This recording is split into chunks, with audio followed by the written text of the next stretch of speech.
And we are live and we are back. Let's go. I'm Cory. I'm Jordan. And it's the Cordan Full of Fat podcast, and we are back. Like we never left. We are back like we never left. Episode 51. 51. Like we already told y'all to listen to episode 50. I've already said this before already. I can't even. I've already said this before. Off the jump. I can't even get 20 seconds in. But we already told y'all the linebackers are on their way. 51. Bears linebacker Dick Butkus. And it's ironic because for 52, these are like, essentially the two best middle linebackers ever. It's ironic. Like they stack. But yeah, if you don't know who Dick Butkus is and you're a football fan, then you're a recent football fan. Bears linebacker, Hall of Famer, essentially everyone. When did he retire? 1979. He's the best defensive player when he retired ever. Let me think. Yeah. Maybe Mean Joe Green. Yeah. Okay. Because he got that's. I'll put him in the conversation. I still think Butkus is better, but different positions. That's the one thing with football. You can. Who's better, Jordan or LeBron? I don't care who's better, Dick Butkus or Mean Joe Green. They, as the Rams have done, give me Aaron Donald, give me Von Miller, give me Jalen Ramsey, give me Bobby Wagner, and they're literally all on the same team. But yeah, Dick Butkus, obviously one of the greatest defensive players in the history of all sports, however you want to slice it and dice it. Chicago Bears, what he's got? Obviously Hall of Famer, Defensive Player of the Year 2 times, and Hall of Famer in 1979. Interesting fact, he is the greatest player to never win a Super Bowl. Oh yeah, Bears got that one Super Bowl, and it's he's 85, so that's before he was on the team. Yep. And then the other note, do you know who this is? The other 51? Ichiro Suzuki? No, I have no idea. Hey, you didn't watch the ESPN play enough games. Let me be very clear. When I tell you I didn't watch any baseball, like none at all. But you didn't watch Sports Center? No. I know you watched. You didn't watch Sports Center? Remember, so first of all, I was overseas for a while. Remember, I had parents military. We moved. Right. You did. And then So by the time I got back over here, I was already like 12, and I had to get into Sports Center. Like, you know what I'm saying? Like I missed the time. I feel like when people get into Sports Center. Does that make sense? You didn't play like the Bigs or Blitz for baseball? Dang. No, bruh. Anyway, each NFL Blitz and 2K and NBA Live and what else? What was the other crap? What was the other football game? The college one that they just continued. Yes, thank you. Yeah. It's okay.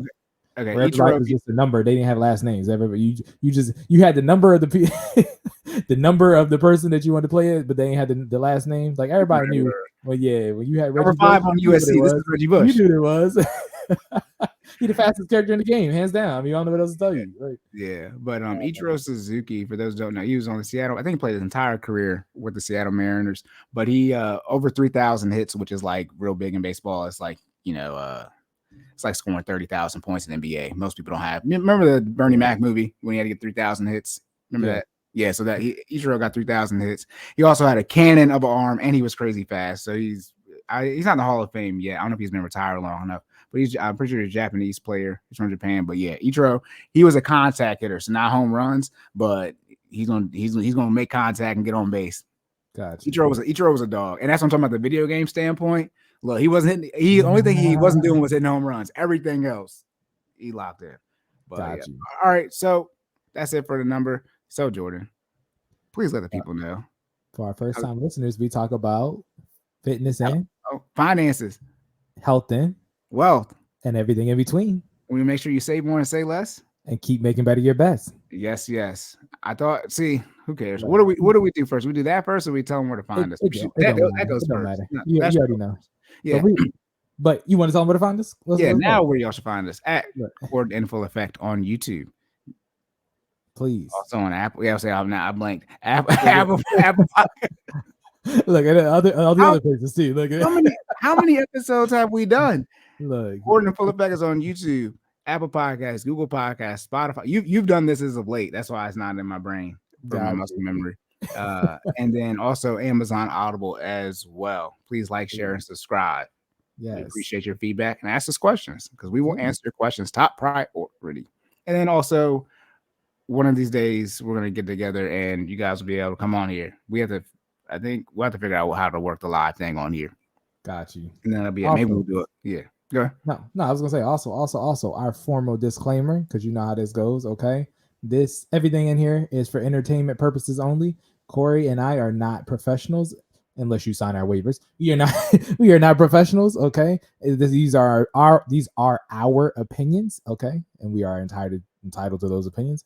Please do your own research. Everything on here is entertainment purposes only. If you decide to run with what we say, that's on you. All right. Please do not sue us. Thank you. Yes. I don't have a disclaimer. You just sending me money. Okay. All right. Did you have any errors? Probably, but you know how that goes. Okay. I don't have anything recorded. Let's put it that way. I don't have any errors either. All right. All right.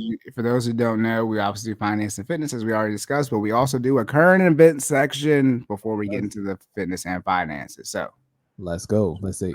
Current events. Cue the music. Fuck your life, Bing Bong. Who's the president? Byron. Who? Byron. Say what's up to Byron. What's up, Byron? What do you want to tell Joe Biden right now? What's up, baby? Take me out to dinner. Hey. It's the content. We definitely can't do current events over. I forgot it's a very explicit word. Obviously, for those of you who know, please, have your children listen to us once. Well, I don't know. It depends on how we're feeling on when. How about this? Look, you listen to us and then you regurgitate the important stuff to your children. All right, you see how it is, recycling the knowledge. Look, we're not one of those people who make the tag clean but still cuss. Ours says explicit, and I also make sure the videos are not for children. So we're not one of these type of people. It is informational, but we do 18 and older, because we if we cuss around your kids, as Michael Jordan said. No, he said his Republicans buy shoes too. Make sure y'all go out and vote if it's about that time for you to vote. Okay, so the very first current event question, Jordan. What we got, Corey? Can you see it scrolling across the bottom? You gotta read it before it goes away. Government is looking at doing 0% refinancing for student loans. No. Oh. Okay, y'all. What's that about? So, yeah. So it was released, and obviously this isn't passed into law yet, but in 2021, the government was already looking at doing 0% refinancing and having it start. Obviously, that didn't go through, so now they're looking at not to go through. It just didn't have that much traction.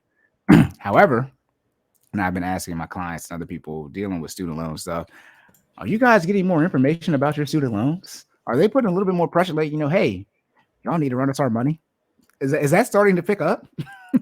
They all said yes, Corey. They rest in peace to the children that were tragically murdered. But that was the reason that Biden didn't release any type of information on what he was going to do with the student loans. That happened in June. Okay, now we're almost through with July. That was at the beginning of June, so it's almost been two full months, and nothing has been released.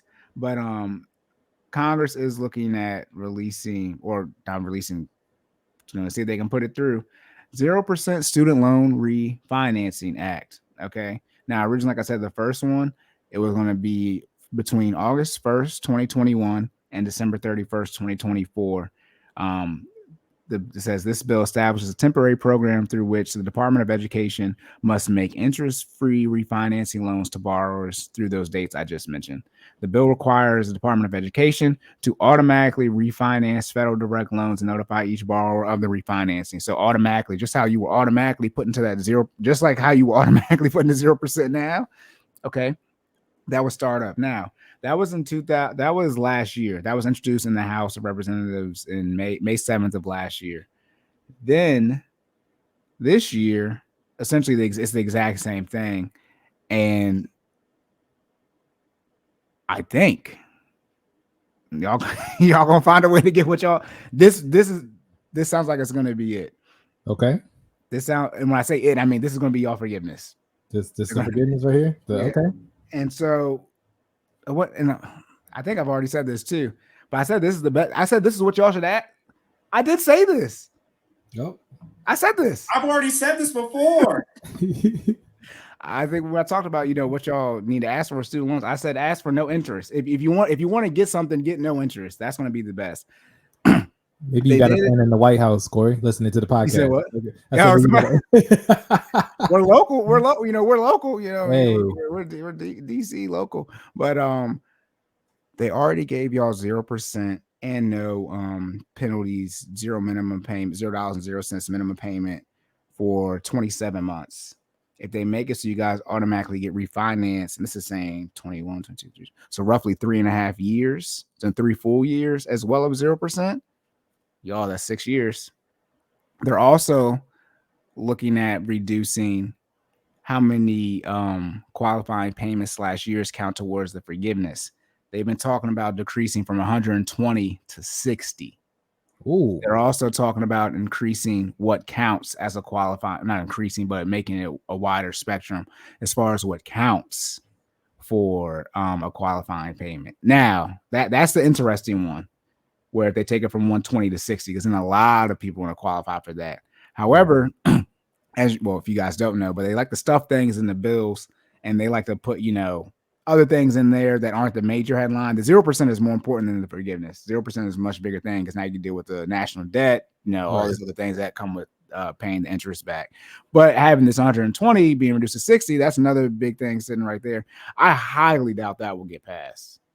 They're probably gonna wrap it in something that nobody else would agree with anyway. Yeah, they're gonna pass, and that's something different than the 0% student loan refinancing. So they'll have as of now, obviously nothing is set in stone. There's no laws being passed yet. So that'll be something where like, nah, it was stuffed in something that they wasn't gonna get through, so you don't get it. Because if they do that, now you look at how often are people getting the student loans forgiven? Not that often. It's still, I think, less than 2%, barely 1% actual forgiveness rate. For the people that do qualify for it. That will be interesting, though, if they do drop it down from 120 to 60. I still don't recommend you take that route if you're just starting out, because it doesn't take, for most people, it doesn't take 5 years to pay off the debt. Just keep it a band with you. However, a lot of you are probably our age. Yeah, we've been out of college 7 years. Dang, I'm out of college. Anyways, it's crazy. Bachelor, should I say? But a lot of you likely are already, for millennials, went to school right away, graduated right away from college. You're definitely either right at the 5. Millennials in the 96. Yeah, so you're at 5 years. You're at 6. If you've been making the payments on time, you're already at 27. That's where it's going to get weird. Everybody's already at 27 for anyone who has student loans when the pandemic started.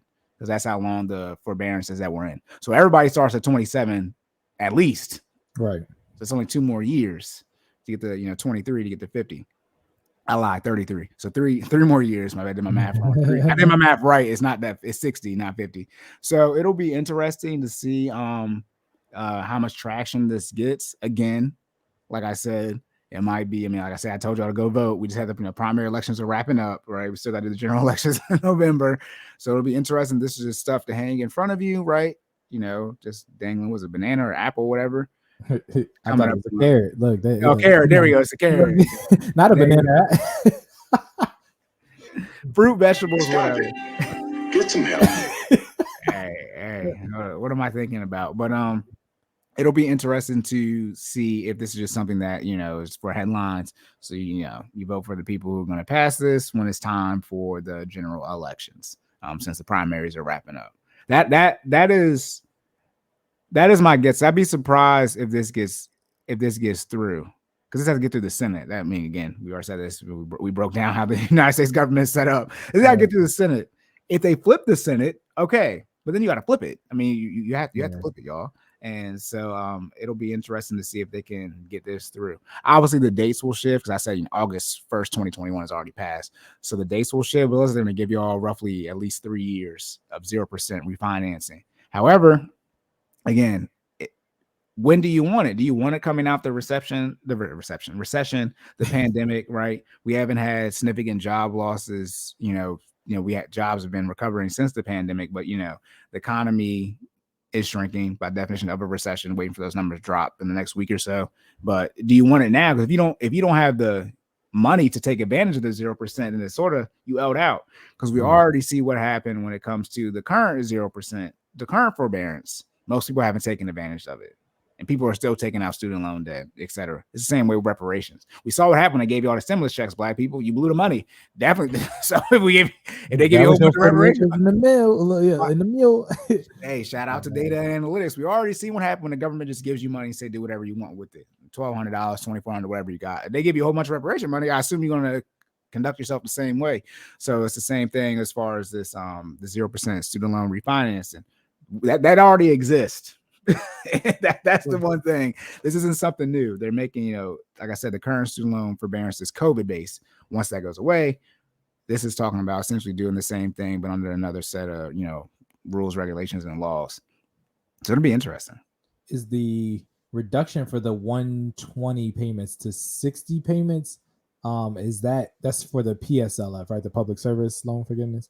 So, okay. So just to add on to that, I did read that the categories to be in the forgiveness still do apply, right? So that bucket isn't widening. So you do still have to be a public servant. For those who don't know what that is, that's usually people who are being of a public service, right? If you're questioning whether your job qualifies, I'm pretty sure there's a online list that tells you, what jobs qualify, or you have to work directly for the government. That's considered a public service. So it's usually teachers, lawyers, jobs in that category, specific lawyers. I think pretty much most teachers, and then anybody who's a government employee. So that is the bubble if you are wondering whether you qualify or not in terms of the PSLF. Right. And this was introduced by Joe Courtney. He is congressman for Connecticut. So it'll be interesting. Cory, what do you think is going to happen? Look, I already told y'all what to do. Who cares? I don't care what's going to happen. Because it's paid off. and that's why it's going to be interesting. And by the way, we're at that time. It's time for a student loan forbearance update. Right? It really is, though. That's the one great thing with life. It will come to a head. We about to find out. Y'all got we're gonna find out in the next 2 weeks. Definitely next month. Let August 19th come, and there's still no.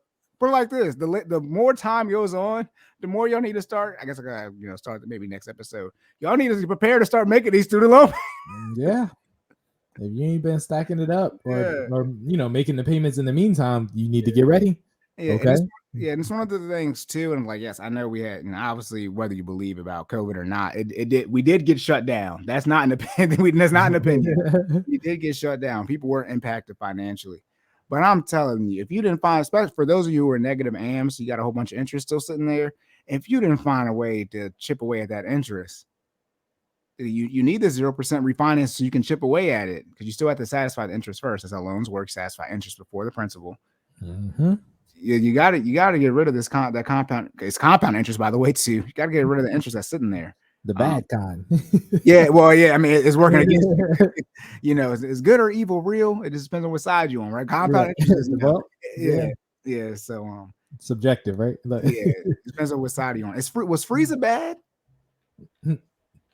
Yeah, he's pretty bad. He's pretty bro committed genocide.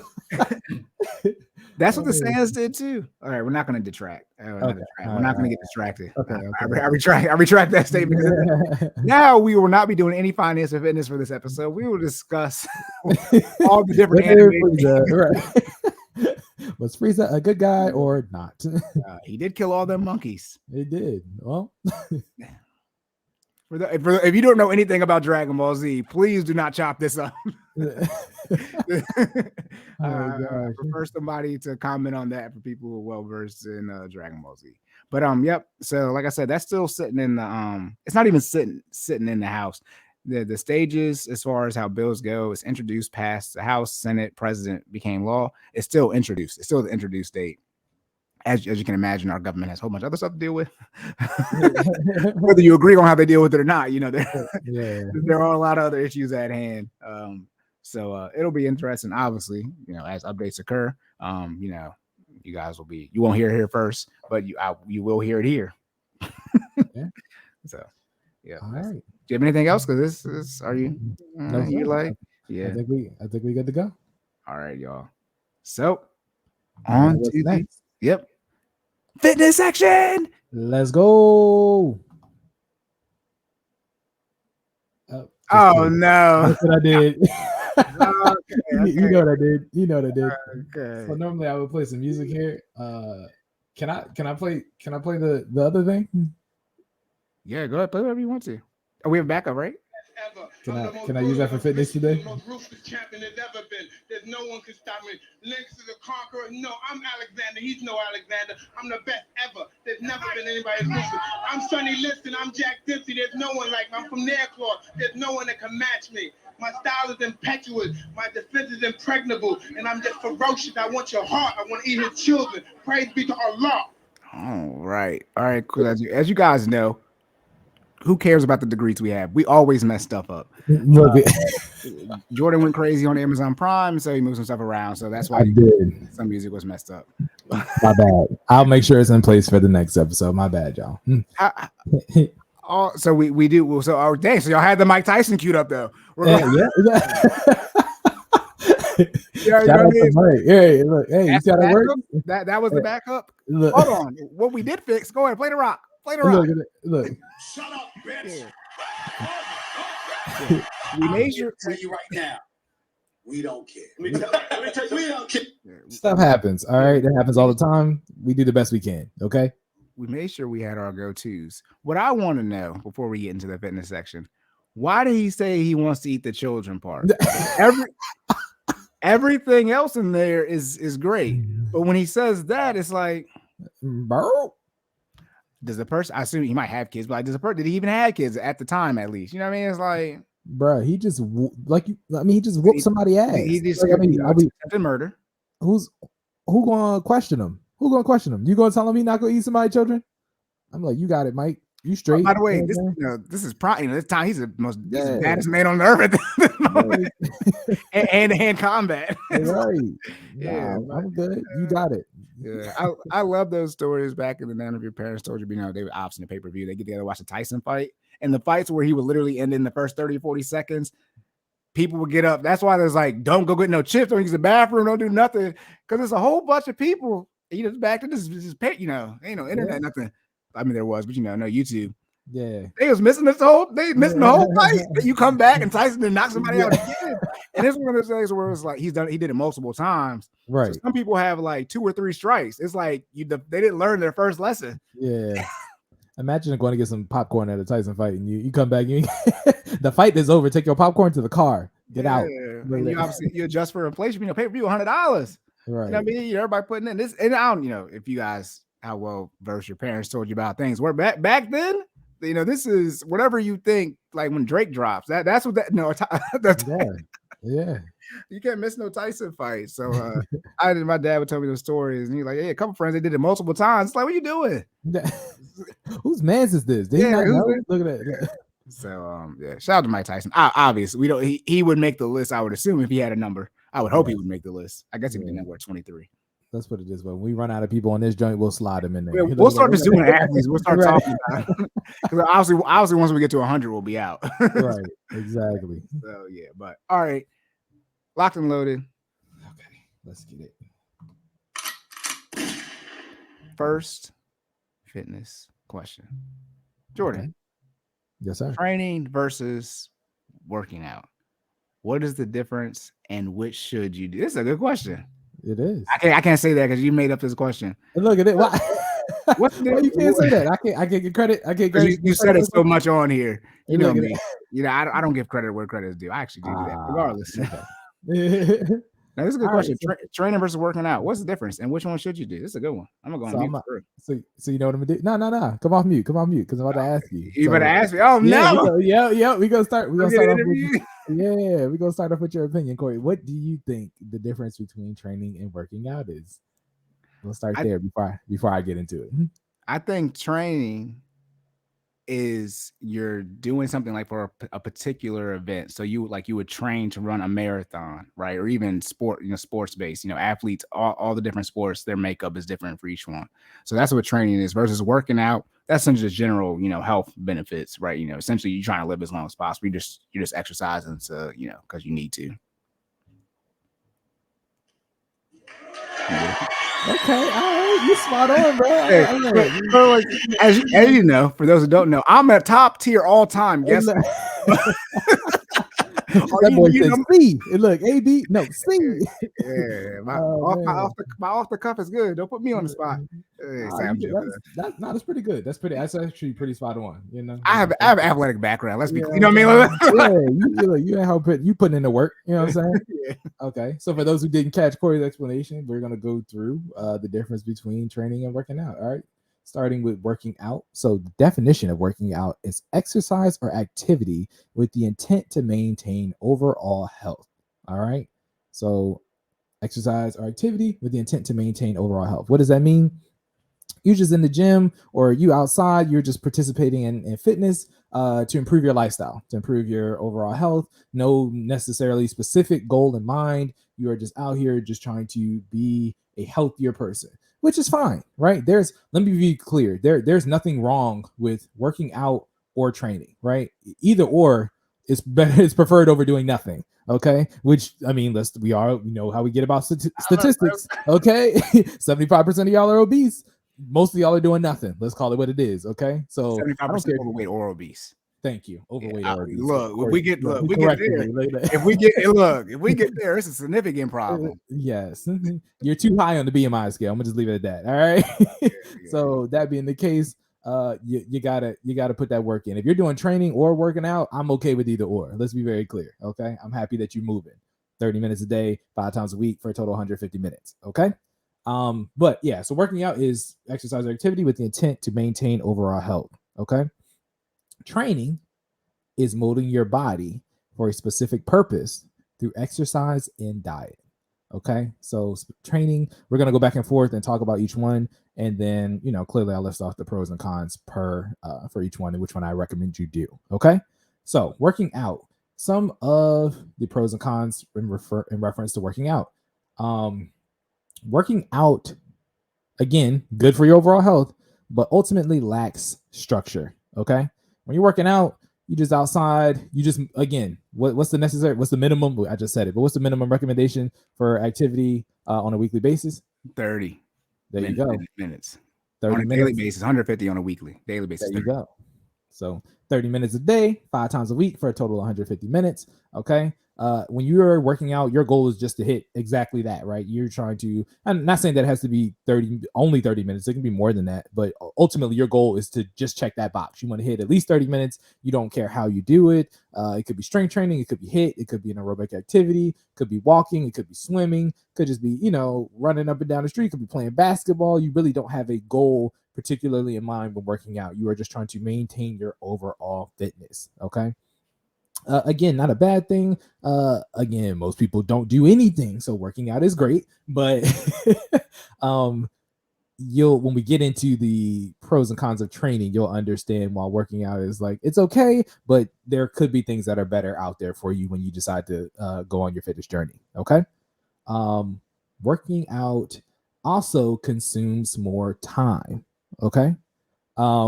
Things that people probably don't think about when you decide you're going to work out, you usually just kind of go with the flow. You participate in whatever's out there. You participate in whatever you got time for the day, because it usually comes with lack of preparation. When you decide to work out, and I'm not saying all workouts, but I would say statistically speaking, usually when you work out, it's more so just like, all right, I got to do something for 30 minutes a day. You don't necessarily clear what it is. You don't have some type of, workout plan, written up. There's no specific exercises. You're just doing whatever it is that you decide you want to do that day. So working out on Monday could be walking, working out on Tuesday could be swimming, working out on Wednesday could be a combination of some type of aerobic exercise and walking. There's really no specific splits to it. So for people who don't know, splits are the targets for your workouts. So when you go through a strength training split, Mondays. So Cory should know by now. What's our splits, Cory? Lower body and then upper body. So that's for final. Oh, what do you mean split? Oh, for final. Okay. Oh, okay. My bad. That's what I was like. It's only 2 options. I'm like, yeah. Lower body, then Monday, Tuesday, Wednesday, Thursday.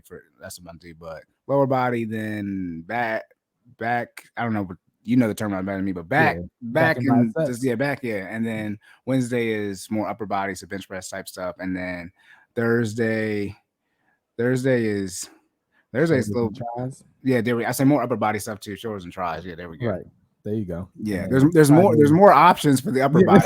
You know what I mean? Like, so I'm we already did Mm-hmm. the upper body stuff. I know it's different. There's different options. You got calves. You got glutes, and you know what I mean. You got some, Yeah, there are actually several options for the lower body too, but Yeah. because you really can't work the upper body most of the time without working the lower body, I really can give the lower body one day because lower body is pretty much going to get work on all those other days. You know what I mean? If you're doing a standing shoulder press, by definition, you are using your legs, even though it doesn't feel like it, you're using your legs to do the shoulder press, right? To stabilize. It's hard to do a squat and not, you need. Hopefully, you're using all those muscles to squat. Right.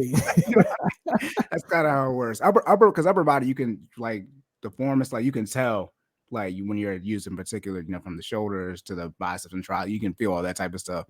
Most people probably can't tell. Like, I don't know, am I using my glutes on this squat? Like, am I using them? But like, like if you're using your triceps, if you ever try to do some you think you got some triceps, try to do some tricep stuff. Yeah, you'll find out real quick. Yeah, you got the muscle because you're not deformed.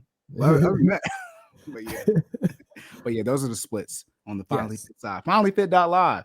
Yes, check us out. Check us out. Make sure. I remember we got to do this. Make sure you like, share, and subscribe as well. I remember I've been saying it for so long. We're supposed to do it in between, but I just remember. So please like, share, and subscribe right now, please. Please. Rate, review, comment, all that good stuff. Okay, we're gonna get better. Y'all. What I'm gonna do? I'm gonna put it on the soundboard and we're just gonna play it. We're just gonna start playing it every 15 minutes. Look at it. Oh my goodness. All right, but yeah, those are the splits. Okay. So yes, that is correct. So those are splits. Splits, believe it or not, help you form some type of structure because each day you are hitting a specific muscle group or a amalgamation of different muscle groups. Okay. And what that does is it allows you to hyper focus. You get in and you get out. Okay. When you are working out, you lack that structure because you usually don't do that planning. You just know you tend to be active. You don't necessarily do your splits, right? That is not the case for all workouts, but most people don't take it to that level because there's no specific goal in mind. See what I'm saying? You just know you want to be active. You don't necessarily know what that entails, right? It could change on a daily basis for people who, who are upper body comfortable more so with working out upper body. Sometimes they do 3 upper body days in a row. I wouldn't recommend that because then you start getting that, we already talked about this before. You get that upside down pyramid look where you look like you could tip over in any second because you're skipping leg day and you're doing chest 3 times a week. Now, that being the case, if you're doing that over doing nothing, we'll take it. Okay. Because some activity is better than none. All right. So that is another con for working out. So I was going to say real quick, is that the recommendation? Obviously, but I'm saying redundant question. Instead of being overweight or obese, is it okay if I just do upper body exercises only versus not working out any type of? Yes, yeah. Literally, we will take any form of exercise or activity over doing nothing. Period. You know what I mean? Because I guess. Oh, go ahead. My bad. No, I was just saying I can work on, like let's say you came to me, you have never done a leg day in your life, and all you do is upper body, right? I can work on getting your legs to catch up with the rest of your body. You know what I'm saying? And because you clearly work out at some time, do some form of workout, right? You know what it takes. And we're just going to do the inverse of what you've been doing, which is, the lower half of your, the lower half, getting primary, getting most of the days of the work, right? Yeah. But if you haven't done any exercise, getting you on the plan, getting you used to exercise, telling you what's going to be necessary, you enduring that pain, at least if you've done upper body, you're going to be sore the next day, right? You know what to expect. And you know how long it's going to take to get results. So I will take that over somebody who's done no exercise at all. You know what I mean? Right. You can take fire and mold it where you need it to go versus somebody who doesn't have any fire at all. Now I got to go get my lighter. I got to get the Kindle in here. You know what I'm saying? Like we got to get it going. Yeah. Because outside of the, obviously the diet benefits, but outside of if you just only do your upper body, you can still, your BMI, all that stuff can still be, in line. Right. Yeah. If you don't, then, because I guess if your legs are just weak, being weak person, you know what I mean? Relative to the top, your torso, that's not a health risk, right? Having you know what I mean? If you only do upper body, it's how does that negatively impact you by not doing lower body? You know what I mean? You can become muscularly imbalanced, so therefore your legs have to exert more energy to carry your upper body. I couldn't think of the word. I kept on thinking hyperbolic. I'm like, that's not it, so I just didn't say it.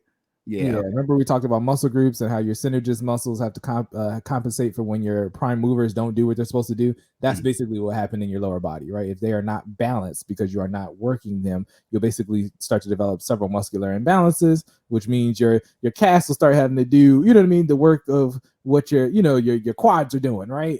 You'll have muscle groups compensating for the lack of growth on different sides of your legs. Okay, so this is why you guys should definitely do like, or whatever day you're not doing. This is why you should do the other evenly distribute. Evenly distribute the work. Right? You want to be great all the way around. I don't want to be that person that that's great on the bench, but then ducking squats. Right? I want all the smoke every day. You know what I mean?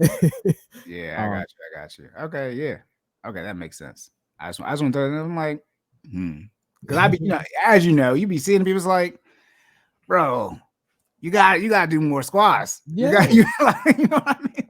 And it's like I don't. That's why I don't like when people come up with excuses, because you can get all types of work even using just your arms, right? They have things called arm bikes where you can get cardio using your arms, right? You can sit there and it rotates. It's basically think of a bike pedal but for your arms, right? So you can get cardio even if you just want to sit still. People who break their legs or people who don't have the ability to use their legs, that's what they do, right? I mean, I'm not saying that's all they do, but that's one of the options in the gym as opposed to the treadmill. You get on there, you arm bike it out. You know what I mean? So there are options. So that, people who are out here being lazy saying they don't want it, look, I don't want to hear it. They got machines for everything now, for whatever you got available. Okay. Yeah, this is I don't know if there's one. We should have named this the No Excuses podcast. One because Jordan's is like, man, even people who can't run, even people who don't have legs still get cardio. That's what Jordan in the work. He don't care. He don't care. He doesn't care. Straight like this. I'm here to tell you right now. We don't care. Let me tell you, we don't care. Yeah, I don't see is there a No Excuses podcast? There's one apparently. It says Joe Tapper. Regardless, though, we're going to do a segment because Jordan. I'm thinking like George said, even people paralyzed doing cardio. Listen, what's doing? Working. What is your excuse? What is your excuse? You have none. You know what I'm saying? Oh my goodness. We got people with no feet running, like straight like that. People with no feet running. Look, you already know where I'm at. Like that's what's your excuse? Poor little Tick. He's got paper clips and sparks flying everywhere. If you don't know what I'm talking about, that's on you. Shout out to Cat Williams. But shout out to Cat Williams. Yes. Poor little Tick. Oh my goodness. All right, but So okay. About working out. So I think I pointed out working out lacks structure. I think the next point was working out consumes more time due to you having to engage in the decision-making process during working out, right? So again, working out usually comes is more laissez-faire, go with the flow. All right, for people who don't know, you know what I mean. Hey, shout out to my little splash of French out there, laissez-faire. Okay, anyways, it's more go with the flow. It's more go with the flow. All right. So what does that mean? You fail to plan. Failing to plan leads to poor time management. What is it? Poor planning brings poor performance. Did I say that right? Or you're like doing the inverse. It's proper planning prevents poor performance. What you said. All right. Yeah, so by not properly planning, you're gonna have poor. Like you did the inverse of a phrase that's not. I guess you could take it for yours. You know what I meant. All right. Yeah. If you don't plan, you're not gonna be efficient in the gym. Okay. So or whatever exercise you're. I keep saying the gym. You can exercise anywhere. That's anywhere you want to. But yeah, that being the case, working out consumes more time. So lack of structure leads to decision-making process during the workout session instead of before, therefore causing you to make more decisions during the workout, consuming more time and burning less calories. Because guess what? If you're thinking about what you got to do, guess what you're not doing? Doing it. So in that thought process, you are technically spending more time planning for the workout during the workout, which shouldn't be the case. It should be the execution phase. For people who don't know, and we'll get into this when we start. I'm already kind of crossing into training a little bit, but for people who, really start taking their fitness lifestyle seriously, making the workout doesn't happen during the workout. Okay. Anybody who participates, shout out to the Fit Fam. I'm always going to shout y'all out on here. It's always love. Monday and Wednesday workouts do not get planned on Monday and Wednesday. You know what I'm saying? At least not during class time. Let's be very clear. All right. There has been some times where they've been cut close, but they usually don't, they definitely don't get planned during class time because proper program management, properly setting up the workout requires you to think about what it is you're trying to target, set up the workout to target the necessary muscle groups and have a decent flow. People don't realize there is actually such a thing as having a flow to a workout. You could target you can have two workouts that, let's say it's an upper body day. You can have two workouts that target upper body, but necessarily don't. One has a good flow and one doesn't, and you'll be exhausted by the time you get halfway through the one with the bad flow because you didn't plan to work the muscle groups that you needed to work before you start doing auxiliary exercises. We can talk about that in more depth if you want. Maybe I'll save that for another episode, but yeah, there are such thing as, again, prime mover, synergist, agonist muscles, and you want to make sure you engage the biggest muscle groups of that target muscle group first throughout the day. So Cory can probably attest to some of this. For some of the workouts that we do on our non-FinallyFit days, usually I have you work your prime movers first. So whatever the big movement is, if it's leg day, we're doing squats. If it's back, we're doing if it's back and legs, we're doing deadlift. You know what I mean? If it's just back and biceps, we're doing row. You know what I'm saying? Whatever that giant muscle is that we're supposed to be taking on for the day, whatever that giant movement is, we do that first, right? I don't want to have you do your giant motion at the end of the workout because by then you're already exhausted. You know what I mean? I need you to give me your best form, your best effort for the hardest thing up front. Gotcha? So that's a little splash in the programming. I'll tackle programming on a separate episode. All right. So those are some of the cons of working out. Lack structure, consumes more time, tends to burn less calories. Yeah. So again, working out better than doing nothing, not better than training. Let's get into training real quick. All right. So again, the definition of training is molding your body for a specific purpose through the processes of exercise and diet. Okay. So this goes back to what Cory was saying before we started this section. Most people that train are training for a specific event, training for some type of performance goals, or training for a sport. Okay. When I'm training, I have a very specific goal in mind. All right. And in doing that, what does that do? That increases efficiency. It allows me to properly plan my workouts to excel at whatever that goal is. Right. And then in doing so, I also cut down on time in the gym, or maybe not, but even if I am there the same amount of time, I've got probably doubled the amount of work that I've done versus when I'm just out here working out, right? So I know that was a kind of high level of all the points, but training is structured. It has a goal in mind. So the structure leads to making necessary changes pre-workout to hit the goal, okay?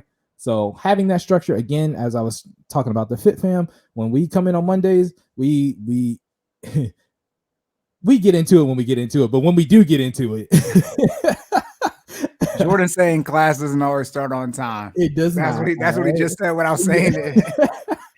Class is at 6 p.m. for those who don't know. That's what's listed. All right. For those who are in the class, y'all know what time class start. Okay. But when we do get going, all right, we are locked in and we're good to go. So there's a flow. We do our warm up. We hit our, depending what type of day it is, whether it's an EMOM or strength training or hit focus, whatever it is, we get it going. It is structured. They're structured. Even the breaks are structured. And that's, again, one of the major differences in training versus working out. Working out, you might do a rep. You might go get a drink of water, have a conversation with Bob down the hall, come back, get your second set in. You know what I mean? And you'll notice this in the gym. People who are training usually got their headphones in. They're locked in. Listen, people. Okay, for my gym goers, I got to say this. I said it's probably all on your social media because it is a thing. You think the dating stuff and the gym stuff. I don't know. You know, here I go. You know the super big white dude who be like yelling at people and be calling stuff out. You probably know who he is. I don't know his name. He'd be mainly on Facebook. I don't know, but he'll be calling people out. He'll have his tank top on, and he'll just be like, "See, this is why." I was trying the video, so you probably gonna know. But, you gotta share it with me. Yeah. But yeah. So people listen, for people who don't know, gym etiquette is a thing. Okay, if you are not hip to gym etiquette, you need to, because there is such a thing. And for my folks who have their headphones on, they got them on for a reason. Music does not only get you hype, but it allows you to block out distractions. For my people who are training, guess what they're trying to do? Focus on their program. They came in with a goal in mind. They're trying to get their reps and sets. The breaks in between are usually timed. They did not come to talk to you about the problem that you were having before you came in here. I'm sorry. I know that sounds really rude. It's a sorry, not sorry situation. Okay. They are trying to get this work. If somebody has on headphones, sometimes if I got on headphones and I see one of my mans at the gym, they give me the head nod. I give them the head nod back. We keep on going and doing what we're going to do because they already know what type of time I'm on. All right. Real friends don't stop friends from getting their work in at the gym. Okay. So that's how that goes. Here we. I got. You know, Joey Swole is.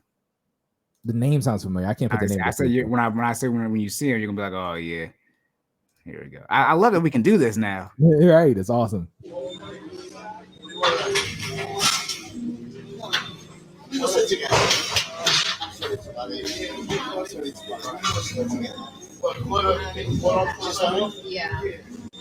It's okay. This man did nothing wrong. It was absolutely. You know what that is? Yeah. Shout out to Joey Swole. Yeah, he I almost ended the broadcast. Corey got green. Maybe I don't need admin privilege. Oh no. But yeah, that's what Jordan just said. Yo, how many more sets you got? And you know, the gyms are different, but working at an apartment gym, it's usually one of each. Outside of outside of the cardio machines, the strength, the weight machines, it's one of each. Look, don't be using all of them. Get in and out. Get in and out. Or obviously, if you want to use the stuff, work out early in the morning when nobody gonna be in there. Yeah. You can't come in prime workout hours. You need to do your sets and your reps and then move on to the next station.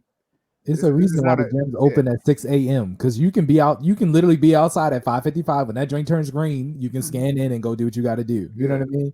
Or if it's 24 hours, go in there late at night. You know what I mean? Some people got that 24-hour access, and that's even better. I used to, prior to my now I'm about to be a father, you know what I'm saying? So I'm about to be up for a whole nother reason. But back in my more savage days, I used to be, in the gym 1 o'clock at night. That's the best time to go to, because guess who's in there? The people who are trying to get their work and go home. You know what I mean? The only other people who are in there are the people who work night shift and they still want to work. Or I'm sorry, who work day shift. Yeah. No. Night shift. Yeah, they work night shift and they working out before they go to work. There you go. Thank you. We work day shift. Hey yo, Stop it. Get some help. We don't know. This is why I like recording things. We both had to wait. All right, huh? That's what we. That's what we do. I was like, that's me. Like that. Oh gosh. Yeah. But definitely gym etiquette. It's a big thing. I was dealing with this. I'm bringing it up because I dealing with it yesterday. No, that was a day. Today, I'm lying. It was a day. Today is July 19th. I didn't do any of the squats. I do the dumbbell. I need to use it. Yeah, because I was only one squats, right? And he was using 2 machines. He was using the lat pull down machine and using the squat. He was benching, but he's using the squat rack. I'm just like, and I did some other stuff. No, my bad. This is yesterday. Yeah, I was doing some other stuff, and I'm like, okay, and because I don't know how long he been there. Because obviously, if he beat me there by a minute, then he gets I gotta wait the 10 minutes, whatever it is. But you can tell you're sweaty. I can tell. you know what I mean? And it's different when there's nobody in there. Look, bro, you want to do 10 sets, do your 10 sets. Obviously, if you're at 7, then you need to stop.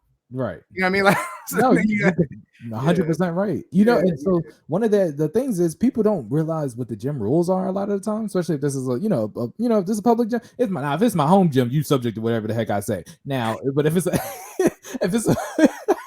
it's a public gym or like a community gym. Yeah, you come to my house. Hey, bro, I got 5 sets left, and I already did 6. You'd be all right, okay? But it's a community gym or a public gym. But a lot of times the rules are posted, and you actually can start timing people, even if like let's say it's certain times. I know example the gym. So for people who don't know, I work on base. Gym on base. They have the rules posted in there. I think there's a 20-minute rule where if I it's in this ICU type of 20 minutes. So if I come in. 20 minutes starts from me making eye contact with you, you know what I mean? And you on the bench. Hey, I don't care if you said you're doing 7 sets. You got 20 minutes or 7 sets, whichever one comes first. You know what I mean? Like, I don't only work on military. That's a military. You can't do that for civilians. Hey, for Planet Fitness, I'm pretty sure there's I don't know if there's a time there. I'm not even about to. It wouldn't say I see you though. That's some military stuff. That's some government. That's some government. I saw you, but yeah, because it's real big, no doubt, on all the, I would say TikTok, but on internet in general, of all the gym etiquette stuff, which we talk about from a training standpoint, and people being focused and getting in and out. But it's like even when nobody's in there, I got other stuff to do. Yeah, like I'm not working out. As long as I work out is with you. Gotcha. I probably don't take enough time in between. Look, I got be cranking them reps out. Look, and it's not. I mean, I like working out, but like, if I didn't have to do this to live long, if you know what I mean, like, I'm doing this because I have to do it. I know y'all don't think you have to do it due to the the rates in America, but like, I have to do this, so that's why I'm doing it. So I got a question for you, Corey. Are you working out or are you training? That's what I was going to ask. I have a trainer, so I assume I'm training. I There would you hope. go. Hey, I just wanted to know what time you was on. You know what I mean? Yeah, I know the answer. You know what I mean? Obviously workout training, semantics, right? But I'm like, I mean, we say, FinallyFit workouts, you know what I mean? But I'm like, I would assume if I have a trainer, I would hope I am trained. Hey, I was going straight up to ask you, what did you hire? Did you hire a certified trainer, workouter or a certified trainer? Yeah, now we're getting into the actual words. But I was like, I assume I'm trading, but I be in and out though. One, because I also too, I believe in karma, and I believe it comes real quick. I don't want to be taking all day. When I see somebody come in, obviously, we got 4 or 5 sets in general, but I'm in and out, and I do my best to combine them too, especially for the things. Obviously, treadmills are different. It's like 4 or 5 of those, but Right. even for the dumbbells, there's only 2 30s. There's only 2, so I try to get them out the way. So because especially on the dumbbells, look, you might, you sometimes with dumbbells, like you got to do a 30, like 25 is literally too light, and a 35 is literally too heavy. yeah. I mean, so it's one of those things. But I'll let you get back to it though. But yeah, so training, yes, sir, is more efficient because you can come in there with the plan when you go into the gym.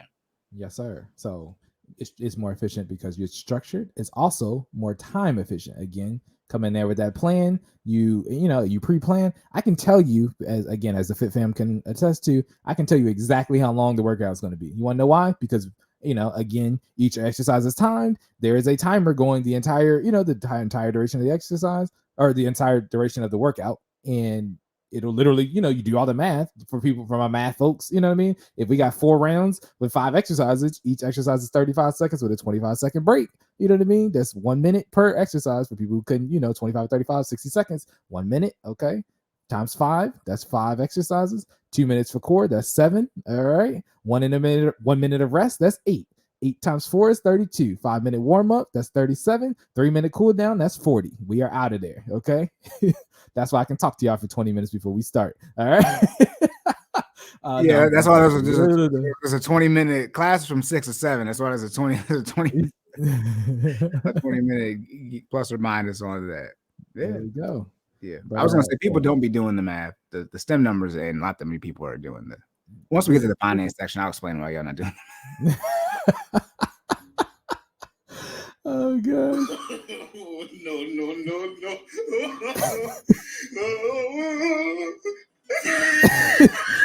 Oh gosh, that's for that math section that's coming up. All right, I'm gonna wrap it up. I'm trying to make sure I'm staying on time. Okay, so training is molding your body for specific purpose through exercise and diet. Training is structured, has a goal in mind, whether it's sports, weight loss, weight gain, or performance goals. Structure leads to making necessary changes per workout to hit that goal.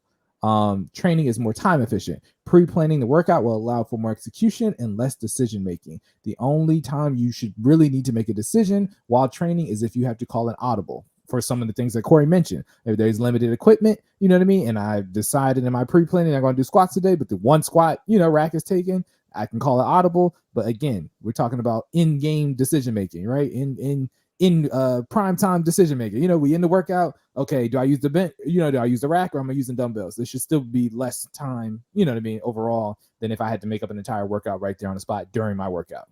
Gotcha. Last but not least, training focuses on the muscles necessary for the goal. So what does that usually mean? You get the results faster because you are specifically concentrated on what is necessary to hit your goal. If I'm running a marathon, I might not necessarily be in there doing chest day. You know what I mean? Now, what does that mean? Should you do chest day? You probably should. But do I necessarily need to do it to the degree in which somebody who, is playing football, probably not, right? Training for your specific goal will yield the results faster than just training overall for fitness or participating in workouts overall for overall health. Tracking. So basketball, you know what I mean? You're probably working on your explosiveness, working on your agility, your mobility. So you're going to do workouts tailored to that. Football, I mean, you need to be explosive, you need to be solid, you need to be strong. Okay, so you're working on that upper body, you're working on that lower body again to be explosive, to be able to tackle or outrun somebody. You know what I mean? And you're working on that mobility for our running backs, receivers, people who need to change direction quickly. All right, so they're well rounded. Soccer, again, strengthen the legs, so you're working on that. Cardio. Mobility, cardio for sure. Endurance. For Have those you who seen a real soccer field? Whoo! I played recreational soccer one time, bruh. Yeah. Whole new level of respect. It's crazy. The real soccer fields are so large. I don't know if it's the camera angle, but it's just like, bro. So if you play midfield, even if you defender or attacker, midfield, all they do is run. It's wild. It's crazy. Wild. And you got to kick the ball and to be able to outrun the person to the ball and then make another. Yeah, it's different. It's different marathon and track. All you do is run. In soccer, you have to run and kick. Like you need like the kicking strength too in your leg. You don't just need the leg strength to run. You got to use it too. You got to jump for headers. It's a lot. It's a lot. You know what I mean? It'd be too much for me. So shout out to them soccer players. But I'm not gonna run through every sport. But y'all get the point. What I'm saying. What I'm saying is per sport or per performance goal, you train those specific muscle groups so you can excel at that performance goal. So even for in there are performance goals. I don't want you to think you have to play a sport to necessarily be considered in training, right? Performance goal wise, you can set a health goal and train to hit said health goal, whether it's weight loss, weight gain. If it's a performance goal, maybe you want to hit a certain time in your mile. I trained because I wanted to hit a certain mile time. So guess what I did? I started doing more cardio than I had ever done. You know what I mean? Because that's what's necessary to get my mile time down. That doesn't mean I stopped doing the other stuff, but I just hyper focused on doing more cardio, right? Well, Savage Summer, that was last summer. Savage Summer, he's out here getting it in 60, 70, miles a month. Like we was out here in these streets.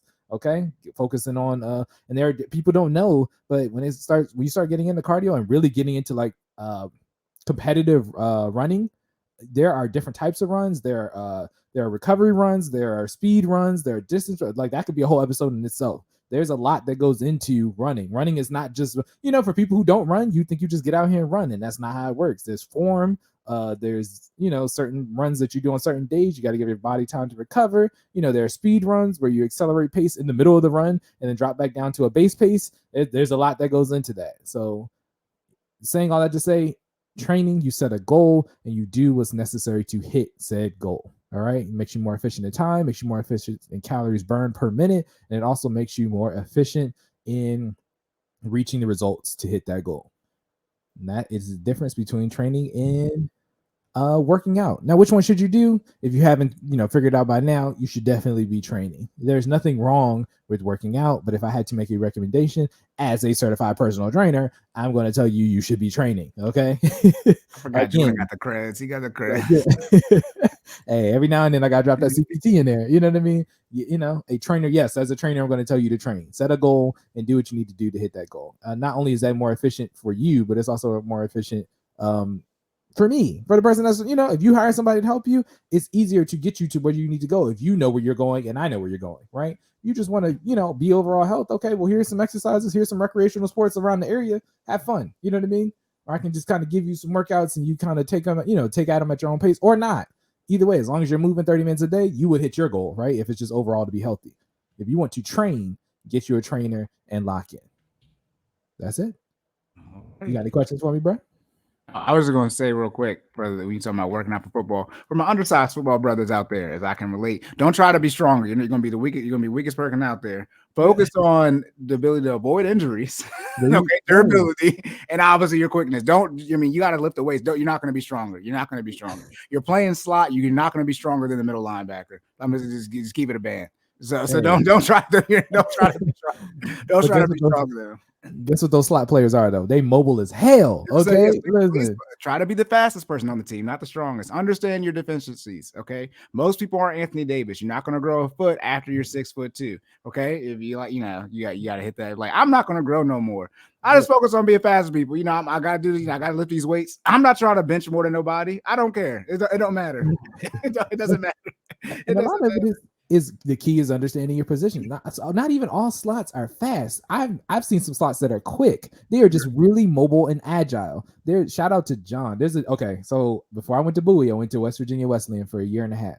In my freshman year, there was only 2 true freshmen on the team. One of them was this dude named Keith, and another one was a dude named John Hunter. John Hunter played slot. He was about 5'2", and he was probably one of the most agile dudes I think I've ever seen in my life. This dude used to change direction before you could break down. He would change direction 3 times. If for people who don't know, when you got to make a tackle, you got to do what they call it a breakdown stance, right? You got to kind of, you almost, it's a little bend in your knees. It's a transition from running full speed to getting ready to form tackle somebody. That takes time. You know what I mean? You can do it in full speed if you want to, but good luck with that with somebody who's as agile as John was. John would make 3 moves and make people look like they was running in slow motion. Again, wasn't the fastest dude on the team. He was just quick as hell. Perfect example, Tavon. Tavon was quick. Tavon Austin, for people who don't know, was quick as hell.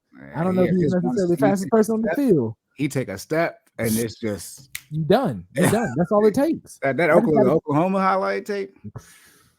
Listen, they just got to get lateral to you. You know what I mean? It's a thing called stacking in football. For people who don't know, I'm getting my my technical bag, but all I have to do is get you mispositioned. If you go right and I go left, and I am lateral of you, guess what they teach me to do? Take one more step, get behind you, and once I stack you, it's a wrap. You unless you are faster than me, it's over. You know what I mean? From a technical standpoint, you are not gonna catch me. You know what I'm saying?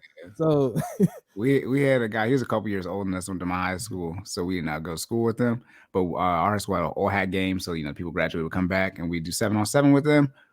Only person I've ever seen who could run, accelerate as he was like leaning. This is insane. This is insane. Yeah. I was like, goodness gracious, how can you be that fast? He played slot too, the small guy.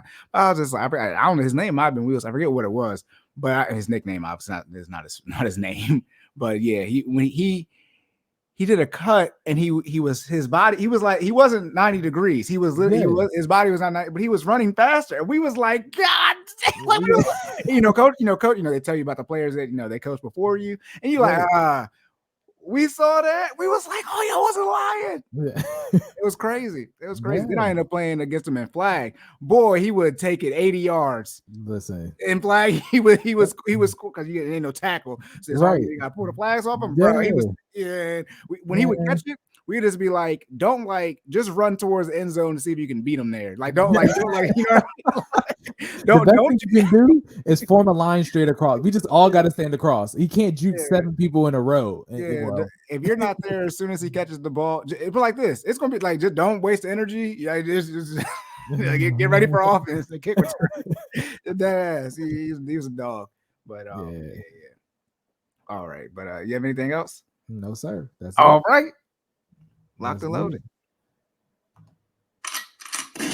But Corey, you know what's next? On to the finance section. Let's go.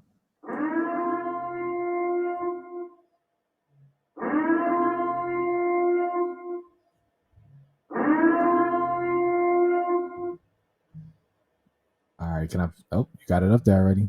Okay. Y'all ready for this finance question? Let's lock in. The question is, this is a guest viewer question. All right. So shout out to her. Is it realistic for millennials to have more than one kid? This is great. This is awesome. I need to know this answer. No, brother. Also, before we get started, as I said, when we switch in between, remind you guys to like, share, and subscribe. I already told you, but we can never tell you enough. Cordan in full effect on YouTube. Please like, rate, and review on all the podcast platforms as well. Now, Jordan, this lovely. This is a good question, man. This is like a, out of all the questions we've had, this is a real. Shout out to Anthony O'Neill, no copyright, but his at the table phrase slogan is real, relevant, and relatable. This is what this question is, because as I'm doing more and more research, naturally where you're at in life, right? So we're in that the kids phase. A lot of my clients. So we're preparing, ESA is 529s and starting to do the math and all these type of things. I can't remember if we said the price of college on here, but if I didn't say it, but college is projected, if you Google it, it's projected to be 2040s, right? So if your kids, just had a kid now, it's going to be roughly per Google $500,000. If you use Vanguard's college calculator. No, God! No, God, please, no! Yeah. By the way, I did say 500, half a million. That's, I mean, give or take. And this is for bachelors, by the way. If this was for every, doctorate, I'd be like, okay, interested to see what the numbers are for a bachelor's. But this is for a bachelor's degree. These numbers I'm giving you, 4-year degree, 4 years, no community school, community college, obviously here. But if you use Vanguard's calculator and you use the interest rate is how much college is going up per year, it's roughly 8%. If you project it out 18 years, and we use University of Maryland numbers because in-state tuition is the cheapest, and which I say is cheaper than out-of-state and private, should I say? And usually we use Maryland because that's the state school here. Maryland's different. If y'all, most of y'all from Maryland, I'm not going to explain the college situation. Maryland's not like other states when it comes to colleges. We only have one big college, and it's UMD. There are other large, but it's only D1 college here for all sports. D1 single A. Regardless. Towson, we know y'all trying. I think UMBC might be D1 for everything. Maybe not football. I know they offer basketball because they had the first. Remember, they upset Virginia, so they offer basketball, and they might be. They can't be for soccer because I had some friends go to soccer and they wasn't D1. Regardless. So we use Maryland numbers. And one thing you have to be clear with when you're doing your research for college is the difference between tuition, which is normally what you'll see how much tuition is going to cost, and then the total cost of college, including room and board and things like that. Obviously, that's more than tuition, right?